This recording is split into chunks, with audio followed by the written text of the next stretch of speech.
pardon si je vous ai fait peur, c'était pas le but, je voulais simplement vous montrer ce qu'on va apprendre à fabriquer dans cette vidéo. Une fausse tête décapitée de vous. Bonjour et bienvenue, je suis le Grand JD et aujourd'hui, vous l'avez vu, on va apprendre à réaliser une fausse tête décapitée à votre effigie, une sorte de tête réduite. Vous avez besoin de déco stylée pour votre appartement ou votre chambre, d'un élément de décor pour votre prochain film ou votre prochaine vidéo, ou alors tout simplement pour faire peur à votre petit ami.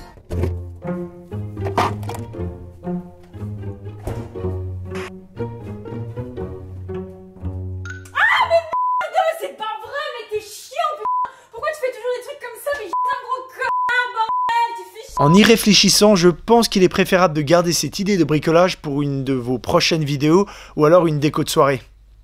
Ouais. Que faut-il pour fabriquer cette tête décapitée? Vous allez voir, c'est très simple.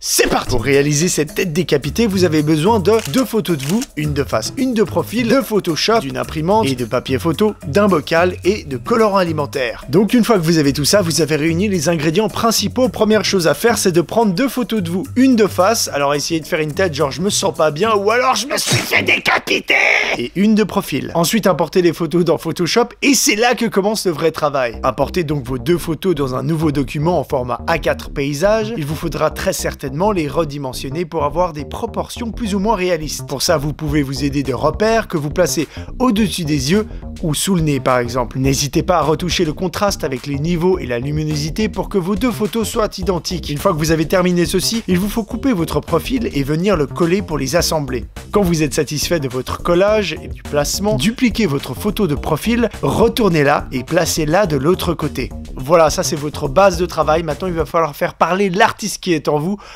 ou alors plutôt le bidouilleur, en essayant avec les outils gomme, tampon ou pièces de faire disparaître les coupures entre les photos. L'idée c'est de camoufler et de remplir les jointures, tout ça, et d'avoir un résultat homogène. Et à la fin, on doit avoir l'impression qu'il s'agit que d'une seule photo. Et ne me jugez pas, car j'ai fait ça rapidement. Et si vous n'avez pas Photoshop, ou alors comme moi vous êtes très nul avec ce logiciel, il existe une autre méthode pour obtenir ce genre de photo. En utilisant son smartphone qui a l'option panneau. Activez la fonction photo panoramique, mettez-vous face à lui et tournez lentement la tête de gauche à droite. Grâce à cette technique, le téléphone aura du mal à interpréter le mouvement et il va donc reproduire ce genre d'effet. Mais le résultat et la qualité est beaucoup moins bien au final, donc je vous conseille vivement d'utiliser un logiciel de retouche photo.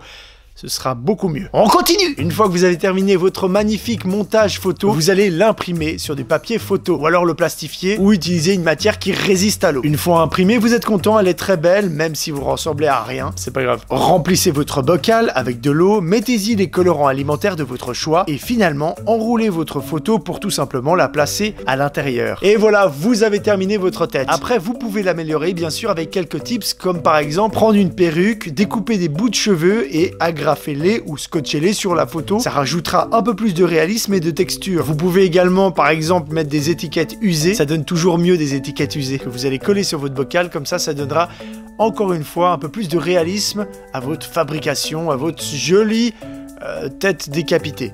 Il est important de noter que généralement un papier photo tient 3 à 4 jours maximum. Après c'est vrai que l'encre s'efface, donc soit trouver un papier photo qui résiste à l'eau ou alors plastifier votre montage correctement. Bref, les possibilités sont infinies, vous pouvez rajouter toutes sortes de choses et ça je sais très bien que vous savez le faire. Moi, j'ai hâte de voir vos créations. D'ailleurs, si vous le faites, n'hésitez pas à m'instagrammer tout ça. Est-ce que ça se dit instagrammer ? Ou alors encore me tweeter vos créations, j'aurai plaisir à les regarder et à les commenter, c'est super cool. Merci d'avoir regardé cette petite fabrication, moi je vous dis à bientôt pour de nouvelles vidéos. Ciao!